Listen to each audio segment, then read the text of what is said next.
A little bit extra on conflict. I'm just going to spend a bit of time on conflict. So, resolution or managing it. The saying here that there's conflicts is basically normal. It's, in every group there's a level of conflict, or when people come together, there's different ideas, and I guess it's about how it's managed, and it can be seen as a positive. And I guess there's a few points here. Sometimes we're dealing with people that have significant challenges, whether it be mental health, having a bad day, they've been mucked around by a bureaucracy and systems in the past, so they come in with anger in the first instance. And we have spoken about Aboriginal and Torres Strait Islander people and that history of exclusion in services or poor treatment in services. And so you could understand if people are a little bit emotionally charged.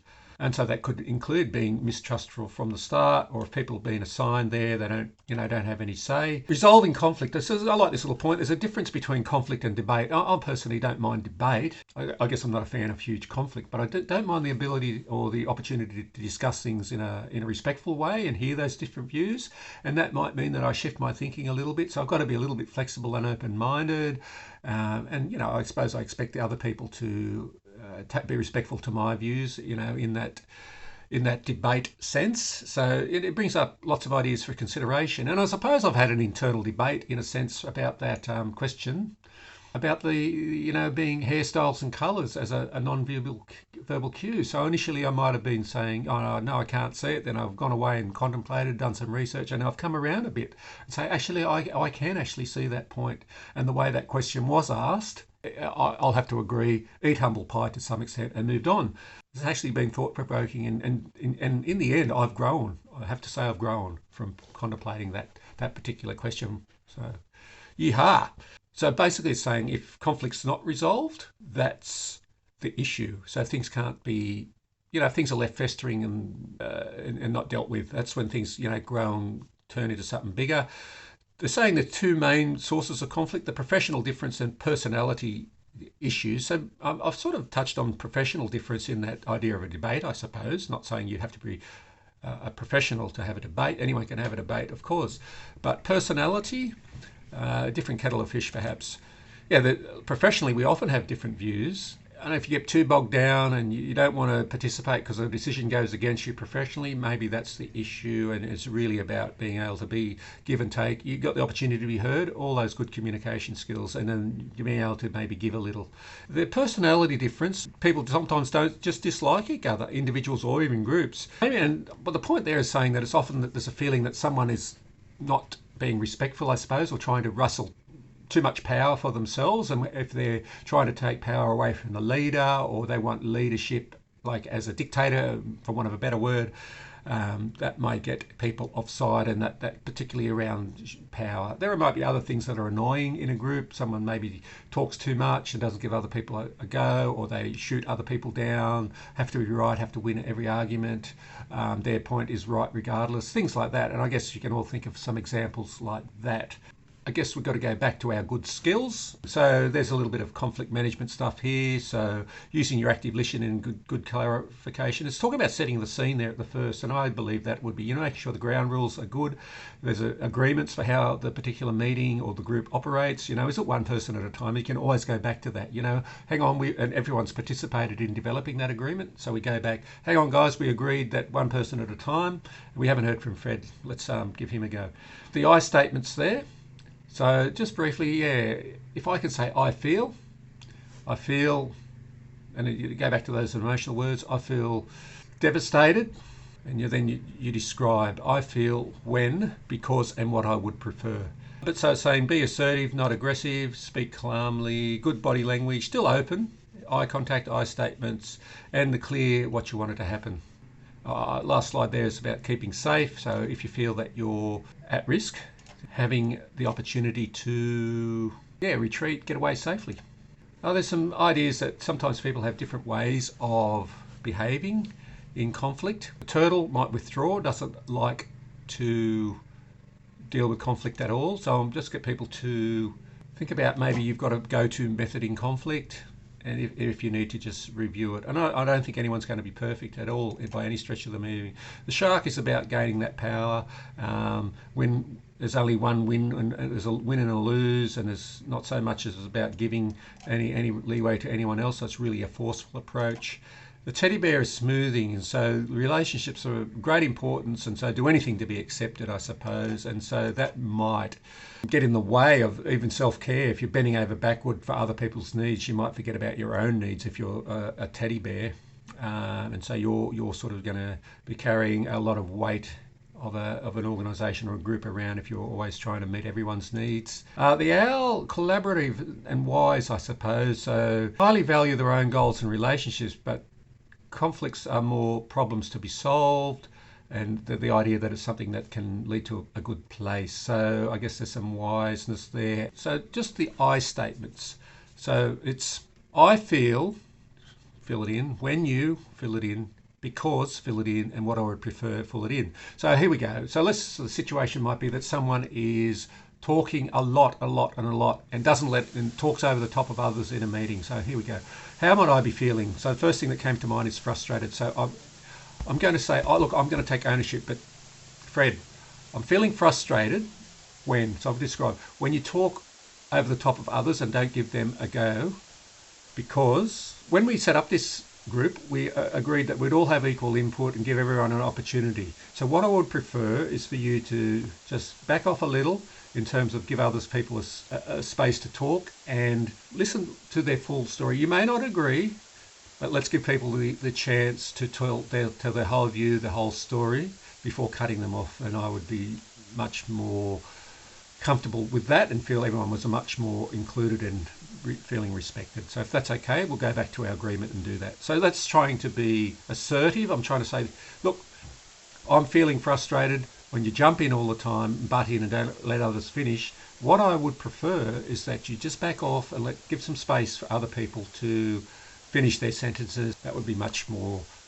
inclusive. So just trying to make it clear, this is what's the problem and this is what I want in place of it. Not attacking someone. Fred, you're an absolute dickhead. You're jumping over the top. It's you. Step back from that, because that's just going to escalate the violence or the conflict, if you like. Violence maybe later, starting but the conflict and the frustration. Fred might not be aware of his own, for whatever reason, of his own jumping in. He might be a bit too excited, could have an acquired brain injury. That's the idea of assertiveness. It's not attacking, passive or weak. Apologies there, guys. A little bit of a technical problem, kind of cut off midstream, but assertiveness is not being aggro and belittling people, yelling at them, shouting at them, swearing at them, threatening violence. That's aggro. And the other end of the spectrum being passive, not doing anything, not saying anything. So we're trying to find that middle ground and express exactly what's going on for us and why it's an issue and what we would like to see instead of the troublesome behaviour, giving some other preference.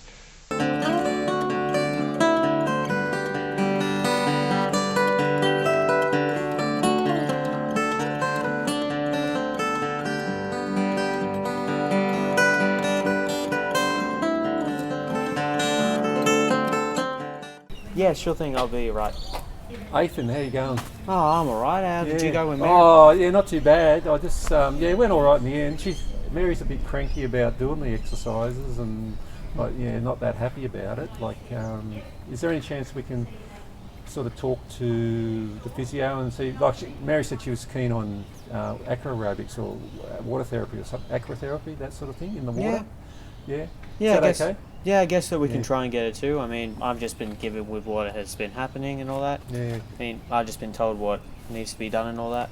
Because being new, I was a bit uncertain what would be the best way to deal with that. So I just want to check with you. And the other thing I was a bit worried about, I just want to bring it up. So I felt a bit out of my depth or a bit uncomfortable being left with Mary one-on-one, and she did get a bit sort of cranky and threatened to strangle me with my exercise rope. Oh. And I prefer, is it okay if you stay with me when we're doing the visits while I'm new? I just need to keep the guidance on how to do things. Would it be okay? Yeah, yes, but Mary wouldn't hurt anyone. She couldn't hurt a fly at all. Yeah. I guess I'm worried. I mean, if she got that angry, she could get me or someone, or she could hurt herself if she, lashed out and fell over, I suppose. But it was more about me not really knowing the procedures either, so I was a bit uncertain what was okay for me to say or not. And if we're dealing with other people that are even younger, or maybe they do, I don't know everyone yet, maybe some people could get violent, not really violent, and hurt me. And Obviously Mary was upset, but yeah, is it okay if you just don't take the calls or anything while we're doing the visits and just? Oh, mate, it happens all the time. Just don't worry about it. It's all right to pick up personal calls here and there and all that.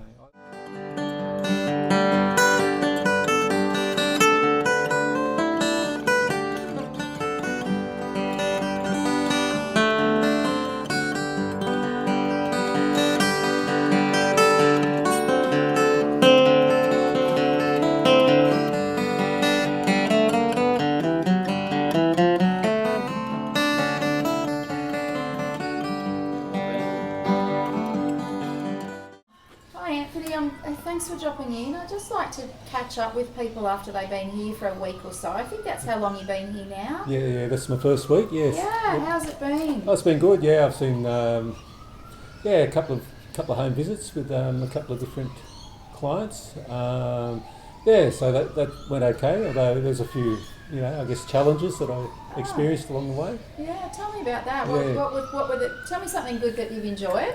Okay. Well, I certainly enjoyed the variety, even though I said it's only been a couple of different people that we've worked with. One was a younger fellow and I guess experienced an accident and was going through some, I guess, rehab from a brain injury and that sort of thing. So I felt I could relate to that age group and that guy's experience. And then the second one was a woman who's a little bit older, and so I guess for me that challenge, relating to someone in that age bracket and that experience, so I had to get myself into a different headspace, I suppose, just to make sure I was using good skills to communicate and empathise with their situation. And how did you feel you went with that? Oh yeah, quite well overall, although it was a bit challenging in that that particular person I felt was fairly angry.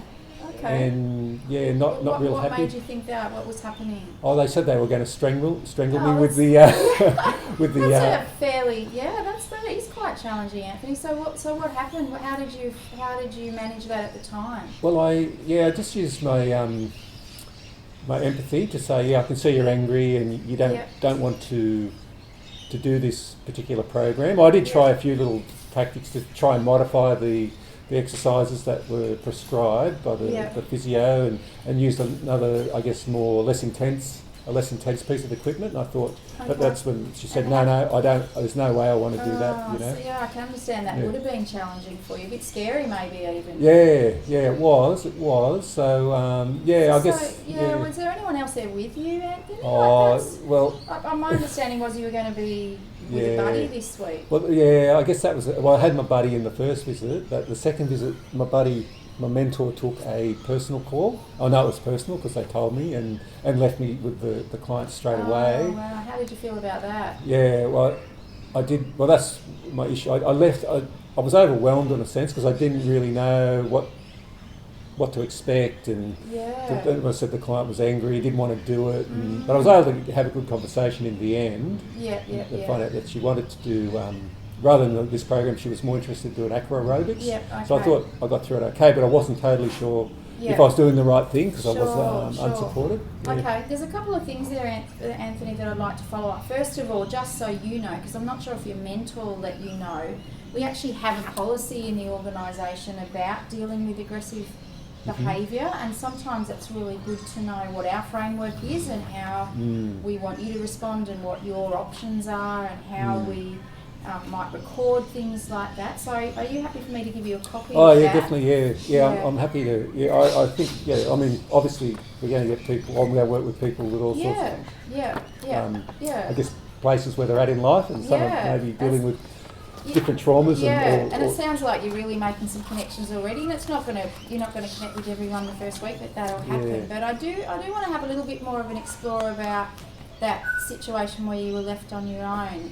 That sounds a bit distressing to you. Well, it was, and particularly when I thought I spoke respectfully to my colleague and said, look, I was really quite overwhelmed when I was left to deal with that client, and I prefer, while I'm new and learning, and that he can stay with me throughout the meetings or the interviews or the whatever we're doing with people, just so that I'm on the right track and not left to do the wrong thing, or I'm staying safe and the clients are staying safe as well. So I sort of mentioned that, and then I was a bit Disappointed with the response that I got, so he sort of brushed it Are you off. comfortable to tell me what that was, Anthony? I kind of said, it's okay, personal calls happen from time to time, don't worry about it, it's all just normal. So he didn't really understand that it was a pretty potentially scary or challenging time for you, as it would be for anybody. Yeah, definitely, yeah. So, I was disappointed that he didn't, I guess, come, be more accepting of where I was at as a new worker and be willing to just, I guess, guarantee he could stay with me.